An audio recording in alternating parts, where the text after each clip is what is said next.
Сәлем достар, бүгін біз осындай ауызда ерейтін сникерс сортын жасаймыз. Бұл үшін біз жұмыртқаның ағы мен сарысын ажыратып аламыз. Ағына бөлек қантты қосып, араластырып, көпіртіп аламыз. Масса 2 есеге дейін ұлғаю керек. Жұмыртқаның сарысына да қантты қосып, миксермен араластырып аламыз. Осы жұмыртқаның сарысына майды және де сүтті қосып араластырып аламыз.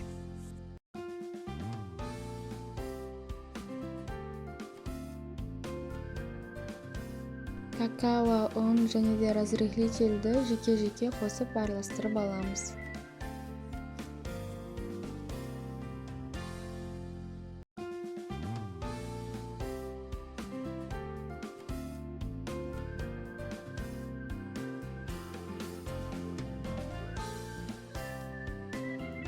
Осы дайын болған массамызға жұмыртқаның ағын қосып, басып алмай араластырамыз.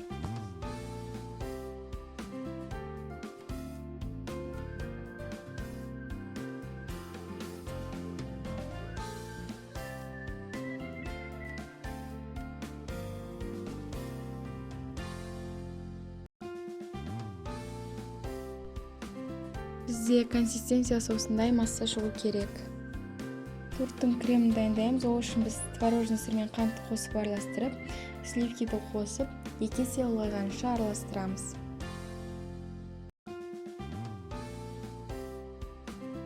Торттың ортасына салатын салмасын дайындаймыз. Ол үшін біз арахис пен вареный сгущенканы алып араластырып аламыз.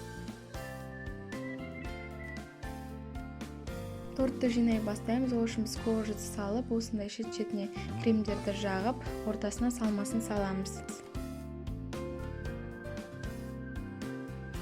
Тортты жинағаннан кейін тоңазытқышқа 5-6 сағатқа салып қоямыз.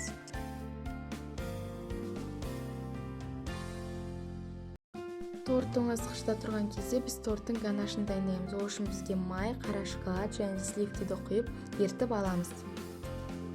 Еріген ганашқа біз үгітілген орехты қосып араластырамыз. Тортты тоңазытқыштан алып, дәл видеода көрсетілгендей, тортымыздың сыртына жағып шығамыз. Тортты тоңазытқышқа біраз уақытқа саламыз. Біздің тортымыз дайын. Әркім өзінің қиялындағыдай безендірсе болады. Сіздермен бірге болған Еркежан. Каналыма тіркеліп, лайк басып кетіңіздер.